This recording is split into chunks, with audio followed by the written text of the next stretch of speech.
পৃথিবীর একটা শ্রেষ্ঠ ন্যায় বিচারক ছিলেন, নাম উমর ফারুক।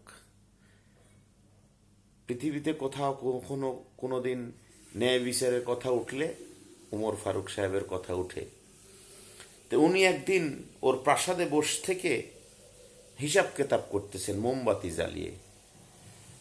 ওই সময় একটা আত্মীয় ওর বাসায় এসে, মানে দরজায় এসে নক দিছে। তখন ঢোকার সাথে সাথে বলতেছে, কি খবর বলেন। এই বলতেই ওই মোমবাতিটা নিভায়া দিছে, নিভায়া দিয়ে নতুন আর একটা মোমবাতি জ্বালাইছে। তখন ওর ওই আত্মীয় জিজ্ঞেস করতেছে, মোমবাতিটা কেন নিভায়া দিলেন, মোমবাতিটা এখনো শেষ হয়নি।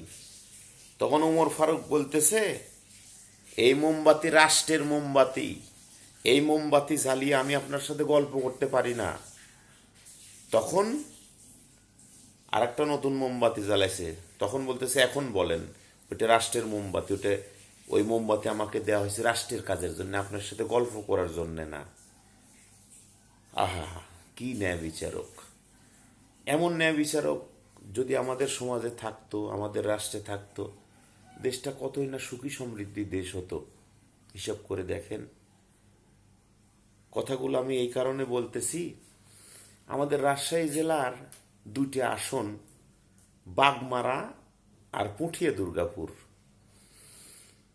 এই পুঠিয়া দুর্গাপুর এত বিএনপির প্রার্থী, মানে গুনলে পারে 60 থেকে 70 জন প্রার্থী হবে, এত বিএনপি।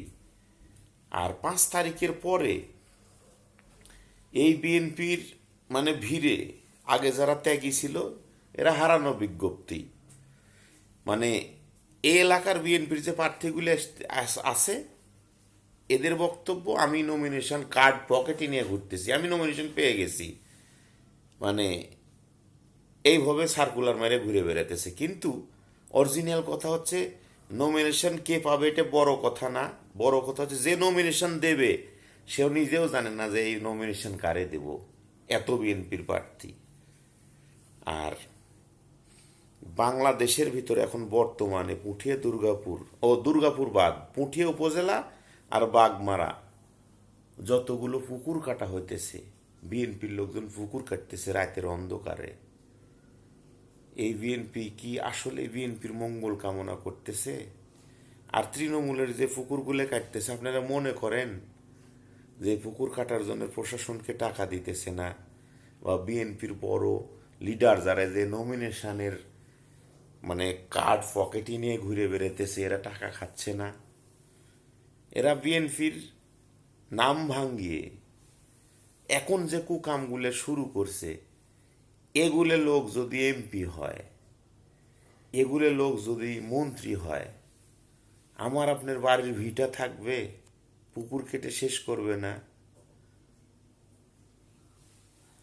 বাগমারাতে একটা এমপি ছিল কালাম, এমপি হওয়ার 5 মাসের ভিতরে 700 কোটি টাকার মালিক শুধু পুকুর কেটে। ভেকু কালাম নাম পড়ছিল, সে ভেকু কালাম তো চলে গেছে, আর তো নেই। এখন কোন ভেকু কালাম পুকুরগুলো কাটতেছে বলেন তো? এরা কি বিএনপি কি আসলেই মানে বিক্রি করে দিতেছে? আসলে কি দলকে ভালোবাসে, না নিজের স্বার্থের জন্যে? এটা আপনাদের কাছে আমার প্রশ্ন থেকে গেল। বিএনপির ক্ষতি এইভাবে আপনারা করেন না। অনেক ত্যাগের বিনিময়ে, অনেক বছর কষ্টের পর আজ আমরা একটু স্বাধীন দেশের নাগরিক বলতে পারি।